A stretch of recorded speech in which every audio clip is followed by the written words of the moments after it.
What's up, Star Wars fans? Today, I want to talk about The Bad Batch Episode 6, Season 2. The episode is simply called Tribe, and the synopsis reads, The Bad Batch helps bring a new friend home. And that new friend, of course, is the Wookiee, Gungi. And the episode starts with the Bad Batch running another mission for Sid. They land at a sketchy-looking space station known as the Vanguard Access, and while Wrecker, Hunter, and Tech deliver the goods, Omega and Echo hang back to protect the ship. And of course, it's Omega that gets the Bad Batch into trouble. She has this weird, almost Force-sensitive-like feeling that something's off about the space station. And as Echo preps the ship for takeoff, Omega sneaks off as she's heard some sort of weird sound in the distance. And that sound turns out to be Gungi. He's being tortured or imprisoned by the droids that own the station. And of course, at this point, Omega has a very Ahsoka-like moment where she sees someone in need, and so she helps them. And luckily, with Gungi and his lightsaber, the Bad Batch are able to escape the station. It was certainly fun to see the Bad Batch taking on droids again, even if they weren't separatist droids. But by far, the coolest part of this sequence is the hint that maybe Omega is Force-sensitive. It was almost like she could hear through the Force Gungi being tortured, and you can clearly see when Gungi draws on the Force to take his lightsaber back from the droid, Omega, who's standing next to Gungi, can almost feel or sense something's happening. But I'll talk more about that later. So once the rescue of the young Jedi Gungi is complete, they decide to return him to Kashyyyk. But as we predicted as a community, the Trandoshans seem to be hired by the Empire, not just to imprison the Wookiees, but actually wipe them out. And the second time around, it's actually Gungi getting the Bad Batch into trouble. He charges right into the Trandoshan lines, and of course it's certainly fun to see the young Jedi in action, supported by the Bad Batch. Following this fight, Gungi and the Bad Batch are then found by another group of Wookiees and taken deeper into the forest to their village. It's during this time that we learn a little bit about how the Wookiees can communicate with the trees, and that the trees have actually come up with a plan to defeat the Trandoshans that are closing in on the village. And in this action sequence, it's definitely cool to see the group of Wookiees working alongside Gungi and the Bad Batch, and with a little help from the Force, they are able to defeat the Trandoshans. And near the end of the episode, we get a sequence where Gungi and Omega are communicating with the trees, or at least it kind of looks like Omega's communicating with the trees, again making me think that perhaps Omega is Force-sensitive in some way.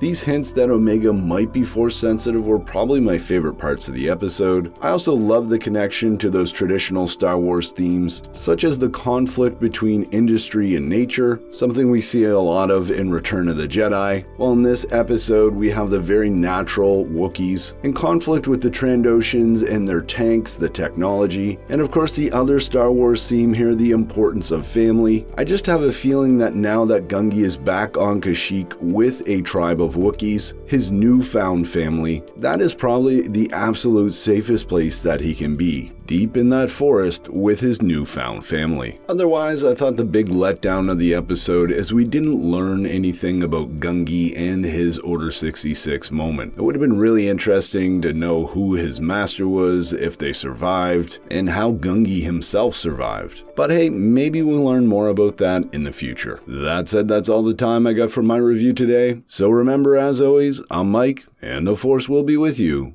always.